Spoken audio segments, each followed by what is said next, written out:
Ciao a tutti amici, siamo nel centro storico di Bologna, nella parte della città che è chiamata Piccola Venezia, per la presenza di canali che poi vedremo, e siamo nella trattoria Biassanot, che significa? Che significa mastica notte nottambulo, colui che non va mai a letto, che gli piace stare fuori la notte a girare, a mangiare, a godersi la città. Fantastico, quindi in questa trattoria siamo nel retro dove Rita, Paola e Simonetta stanno preparando i tortellini. In questo caso rosa. Allora, tortellini rosa, in questo che cosa caso sono? Rosa. Nell'impasto della pasta mettiamo la rapa che le colora in maniera naturale. Nell'interno del tortellino invece c'è il ripieno, che è un ripieno di carne a crudo, che è composto da lombo di maiale, prosciutto di Parma, parmigiano reggiano e uova, mortadella e un po' di noce moscata. Basta quindi così. Lombo di maiale, prosciutto Di Parma, mortadella, parmigiano reggiano, uova e un po' di noce moscata. Sono tutti prodotti parmigiano che troviamo nella regione. Tutti prodotti locali, e a Bologna si fa crudo. In altre città leggermente scottato, a Bologna invece classico si fa crudo. Fantastico. E a me interessa questa lavorazione del tortellino. Come si fa?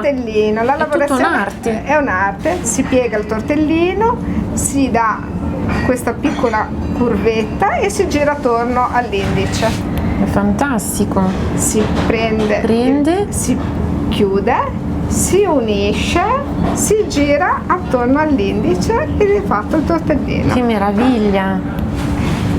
E noi tutti i giorni tortellini, tagliatelle, tortelloni, ravioli, tutta la pasta e adesso in questo momento non potete vederlo perché li stiamo già chiudendo, ma nella realtà quando si tira la sfoglia si tira col mattarello. Col mattarello, certo, il mattarello non c'è nulla. è quello strumento di legno per tirare la pasta. Questo. Eccolo. Nulla si tira qua con la macchina. Quindi niente macchina. Niente macchina. La macchina è bandita, tutto a mano. Tutto a mano, che siano tagliatelle, che siano tortellini, che siano ravioli. Il primo passo è fare la sfoglia a mano. È fantastico. E per imparare quanto ci vuole? Allora, chi nasce a Bologna naturalmente viene su già da piccolino perché aiuta la mamma e quindi generalmente la mamma ti insegna, tu aiuti la mamma a chiudere tortellini, quindi già a 7-8 anni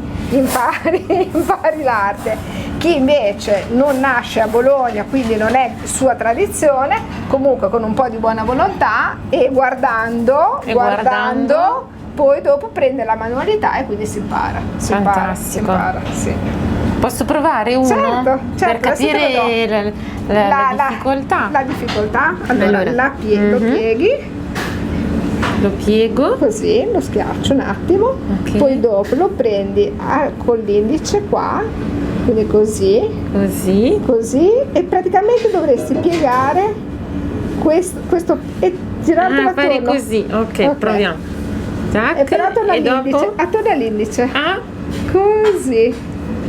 Ok. Con un po' di aiuto. Ma vabbè, ci vuole, questo non lo diamo ai clienti. Ci vuole il tempo. Quindi prima il triangolo, vai. Sì. Ok, riprovo. Sì, ok. sì. Triangolo. Prima il triangolo. Poi. E poi dopo, guarda, io lo prendo così, io lo schiaccio in modo che da creare e poi me lo giro attorno e giri intorno al detto. Ma insomma ci vuole un po' di lavoro ancora. Sì, però non è un problema. Dopo chiaramente della manualità si impara. Va bene, c'è speranza anche c'è speranza.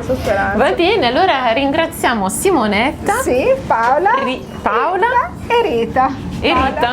Perfetto. Grazie mille e grazie ciao. a voi. A presto, sempre a Bologna. Buon pranzo, buona cena. Ciao. Ciao.